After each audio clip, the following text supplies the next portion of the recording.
We're going to take a few minutes now to look at a particular physical port that exists on every Cisco switch and router and allows us to connect a PC directly to a switch for the purpose of configuring that switch. Because sometimes, most of the time really, you're going to connect remotely. And we're going to look at some scenarios later where you could do that with what we call Telnet, which you've probably heard of, and then SSH as well. But right now I'm talking about a physical connection, and you will find these lines near the bottom of the config, and I mean usually right at the bottom.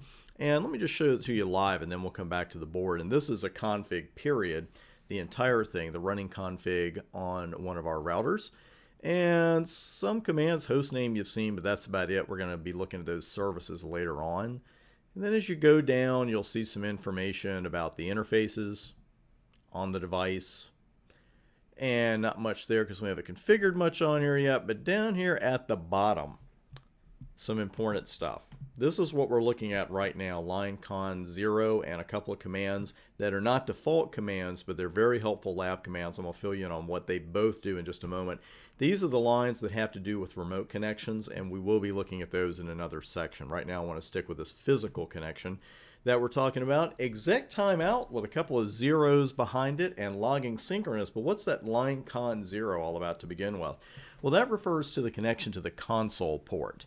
And if you're connecting physically to the switch, this is the port you'll connect to. It also happens to be the port that I use for these demos, which is why I put these two commands on here. Now, the two commands you saw and the ones we're about to review, under line con 0, they're not there by default, but they are very helpful in lab conditions. And yes, I will be hammering that home more than once, especially with exec timeout. Exec timeout is followed here by two zeros. And let me use iOS help real quick to show you exactly what those stand for. I'll move that arrow.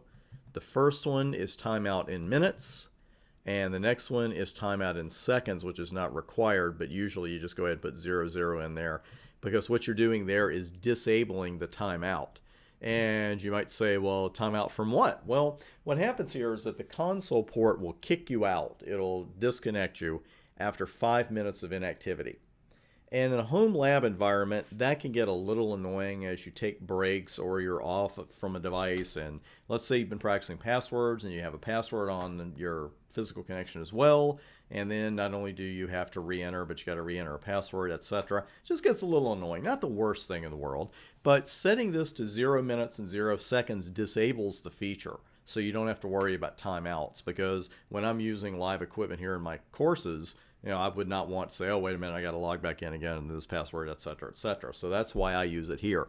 Now, I strongly recommend you not use this command in production networks. Cisco feels the same way. I think everyone feels the same way, because it does create a security vulnerability. There's a reason you want that connection disconnected after 5 minutes. You don't want to just sit in there permanently. So again, I do not recommend using this command in a production environment. Now, logging synchronous, this command will save you a lot of aggravation in lab environments, and I mean a lot of aggravation.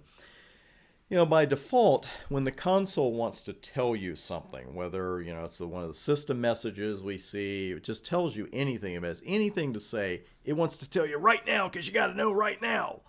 And the problem is, right now might just be when you're entering a command. And having that interrupted, it's really aggravating. I'll try not to keep using that word. But here's what happens. I took a screenshot when I took logging synchronous off here. And I used a time-honored method of removing just about any Cisco router or switch command, putting the word no in front of it.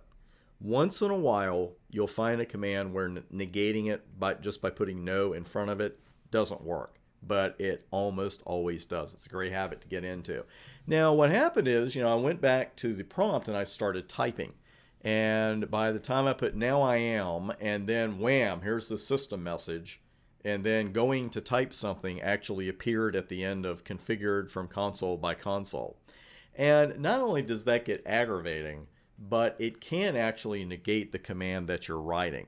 Now, if you're entering it and you manage to just keep typing it and you ignore that console message, then you'll be okay. But mostly it's just, again, aggravating. Forgive me. But again, it's a good lab command to use, logging synchronous. and Exec Timeout 00 to put those on your console ports. Good commands to know for your exam as well, but they really can come in handy in the real world. Now, speaking of the real world, remember that problem we have with broadcast domains? I'm sure you do. The ones that neither hubs, nor repeaters, nor bridges, nor switches at their default settings could solve. Yeah, that's the one right there. 4 hosts connected to a switch directly to their own ports. We got 4 hosts, we got 4 ports, we got 4 collision domains. We love that because we can't have any collisions with this config. But boy, can we have trouble with broadcast because we have one great big broadcast domain. By default, and there's the key phrase, Cisco switches don't do anything to segment your network logically on a broadcast domain basis. But non-default, they do. That's where virtual LANs come in. Because what we're looking at here, again, by default, is a physical LAN. You know, it's a physical local area network. You got 4 devices connected to the same switch. And it doesn't matter how many you had. Of course, you probably have more than 4. But the thing is, by creating virtual local area networks, we can cut down on the number of broadcasts. We also get some other benefits, but we really cut down on the number of overall broadcasts in the network. We're going to see how coming up next, along with a live config of a VLAN. We'll see you there.